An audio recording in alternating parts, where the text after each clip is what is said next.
कपड़ों में अपनी छोटी बहन के साथ एक ऑटो रिक्शा में बैठकर मॉल में शॉपिंग करने जा रही थी। तभी रास्ते में एक चेक पोस्ट पर पुलिस ने ऑटो रिक्शा को रोक लिया। इंस्पेक्टर अशोक सिंह ने ऑटो चालक से कागजात की मांग की और कमी निकालते हुए रिश्वत की मांग शुरू कर दी। पुलिस इंस्पेक्टर ने कहा, तुम्हारे वाहन का इंश्योरेंस नहीं है, पोल्यूशन सर्टिफिकेट नहीं है, चालान तो कटेगा ही। ऑटो चालक हाथ जोड़कर बोला, साहब मुझसे गलती हो गई, कागज मेरे पास हैं लेकिन घर पर छूट गए हैं, मैं कल दिखा दूंगा, कृपया माफ कर दीजिए। इंस्पेक्टर अशोक सिंह ने सख्ती से कहा, नहीं, चालान तो कटेगा, अगर चालान नहीं कटवाना चाहते तो 2,000 रुपये दे। यह सुनकर डीएम आरती सिंह चुपचाप पूरी घटना देख रही थी। ऑटो रिक्शा वाला विनम्रता से कहता है, साहब अभी तो मैं घर से निकला हूं, दिन की शुरुआत ही हुई है, मेरे पास पैसे नहीं हैं, अभी तक मैंने एक भी रुपया नहीं कमाया है, मैं आपको कहां से पैसा दूं। पुलिसकर्मी तंज कसते हुए जवाब देता है, तुमने कल तो कमाया होगा, वह पैसा कहां गया, उन्हीं पैसों में से दे दो। ऑटो चालक ने निराश स्वर में कहा, साहब वह पैसे तो कल ही खर्च हो गए, मेरे पास सच में पैसे नहीं हैं, आप मुझे माफ कर दीजिए, आगे से ऐसी गलती कभी नहीं करूंगा, मैं हमेशा अपने कागज साथ रखूंगा। इस पूरी बातचीत के दौरान डीएम आरती सिंह, जो ऑटो के पीछे बैठी थी, चुपचाप सब कुछ देख और सुन रही थी।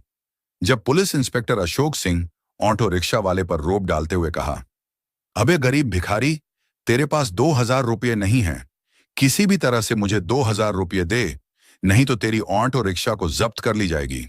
रिक्शा वाला बोला, सर मैंने कोई बड्ढा अपराध किया है जो आप मेरा ऑटो रिक्शा को जब्त करेंगे। यह सुनते ही इंस्पेक्टर आग बबूला हो गया और उस ऑटो ड्राइवर को एक थप्पड़ जड़ दिया और बोला, मुझसे जवान लड़ता है, तेरी इतनी औकात है। यह देखकर डीएम आरती सिंह को गुस्सा आ गया। वह ऑटो से उतरकर उनके पास गईं और उन्होंने पुलिस वाले से कहा, आपको इस ड्राइवर को थप्पड़ मारने का अधिकार किसने दिया? यह कोई तरीका है? यह भाई रोज मेहनत करके गाड़ी चलाता है, इसी कमाई से इसके घर का चूल्हा जलता है, अगर इससे कोई गलती हुई है तो आप इसे रिश्वत और थप्पड़ मारोगे और इसकी ऑटो को जब्त करोगे? ये कैसा कानून है? ये गरीब आदमी आपका पेट भरने नहीं आया बल्कि अपने घर का पेट पालने निकला है।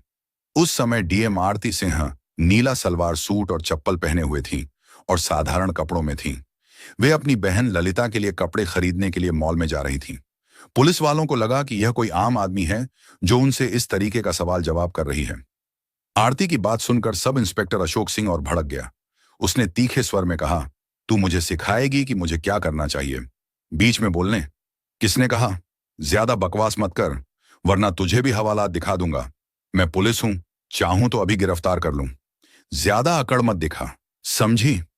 अशोक सिंह को बिल्कुल अंदाजा नहीं था कि जिससे वह इस लहजे में बात कर रहा है वह दरअसल एक डीएम अधिकारी है। आरती ने शांत रहते हुए कहा, सर आप पुलिस वाले हैं तो क्या लोगों को लूटेंगे, गरीबों से जबरन रिश्वत लेंगे? ये जो आप कर रहे हैं ये न सिर्फ गलत है बल्कि कानून के खिलाफ भी है। आरती की बात सुनकर अशोक सिंह आपा खो बैठा। उसने गुस्से में आरती को थप्पड़ मार दिया और बोला, तू मुझे कानून सिखाएगी? तुझे उसी वक्त से देख रहा हूं, बहुत ज्यादा बड़बड़ा रही है। तुझे लगता है कि तुझे मुझसे ज्यादा कानून आता है। ज्यादा गुस्सा मत दिला, वरना तुझे और तेरी बहन ललिता दोनों को जेल में सड़ा दूंगा। चलो जल्दी, ऑटो लेकर भागो यहां से। ऑटो चालक ये सब देखकर डर के मारे चुप था। वहीं आरती ने अपने गुस्से को काबू में रखा। वह जानबूझकर अपनी पहचान उजागर नहीं कर रही थी, क्योंकि वह देखना चाहती थी कि सब इंस्पेक्टर अशोक सिंह कितनी हद तक गिर सकता है। फिर वह ऑटो रिक्शा पर बैठे। कुछ देर बाद ऑटो ने उन्हें कपड़ों की मॉल पर उतार दिया। आरती ने अपनी बहन ललिता को अंदर ले जाकर उसके लिए सुंदर सुंदर कपड़े खरीदे। बाहर से भले ही आरती शांत दिखाई दे रही थी, लेकिन मन ही मन उसने ठान लिया था, इस सब इंस्पेक्टर अशोक सिंह को सबक सिखाना ही होगा। कानून का मजाक उड़ाने वाले ऐसे अफसर थाने में रहने के लायक नहीं हैं। मॉल से लौटने के बाद आरती ने सोच लिया कि क्यों ना थाने जाकर यह पता लगाया जाए कि वहां का माहौल कैसा है। आखिर अशोक सिंह वहीं काम करता है, और अगर पूरा थाना ही भ्रष्टाचार में डूबा हुआ है तो सिस्टम को अंदर से साफ करना जरूरी है। अगले दिन सुबह आरती ने अपनी असली पहचान छिपाते हुए एक आम लड़की का रूप धारण किया। उसने हरे रंग का सलवार सूट पहना और सीधे थाने पहुंच गई। थाने में प्रवेश करते ही उसकी नजर सामने की कुर्सी पर बैठे इंस्पेक्टर राजेंद्र मिश्रा पर पड़ी। वह आराम से पंखा झलते हुए मोबाइल पर बात कर रहा था। आरती सीधी उसके पास गई और बोली, सर मुझे एक रिपोर्ट लिखवानी है। आरती कुछ और कहती, इससे पहले ही राजेंद्र मिश्रा ने उसे बीच में टोक दिया। किसकी रिपोर्ट लिखवानी है? तुझे पता नहीं, यहां रिपोर्ट लिखवाने की फीस 5,000 रुपये लगती है। पैसे लाई है क्या? अगर पैसे हैं तो बोल, वरना फौरन दफा हो जा। यह सुनकर आरती की आंखें गुस्से से लाल हो गईं। वह हैरान थी कि इस थाने में खुलेआम भ्रष्टाचार हो रहा है और जिले की डीएम अधिकारी होने के बावजूद उसे अब तक इसकी भनक तक नहीं लगी। आरती ने गहरी सांस ली और सख्त स्वर में कहा, सर आप हमसे रिश्वत क्यों मांग रहे हैं? रिपोर्ट लिखवाने के लिए कोई शुल्क नहीं लगता। ये जो आप कर रहे हैं ना सिर्फ गलत है, बल्कि कानून के खिलाफ भी है। यह सुनकर राजेंद्र मिश्रा भड़क उठा और बोला, क्या कहा तूने मैं गलत कर रहा हूं? तुझे मुझसे ज्यादा कानून आता है। क्या ज्यादा बकवास मत कर, वरना अभी तुझे अंदर करवा दूंगा।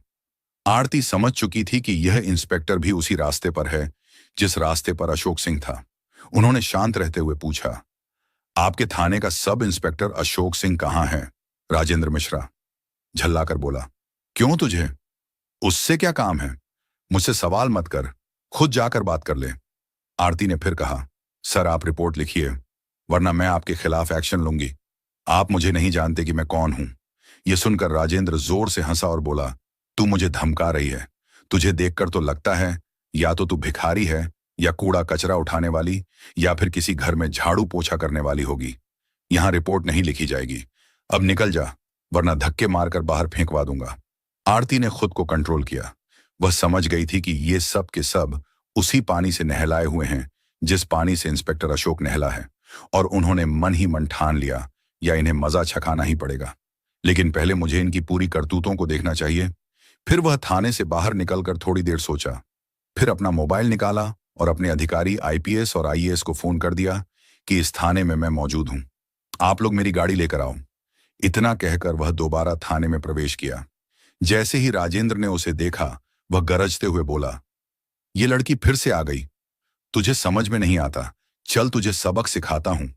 अब तो लगता है तुझे जेल में डालना ही पड़ेगा। राजेंद्र मिश्रा ने गुस्से से कहा। आरती ने बिना घबराए धीमी मगर स्पष्ट आवाज में जवाब दिया, सर मुझे सिर्फ रिपोर्ट लिखवानी है। आप रिपोर्ट दर्ज कीजिए।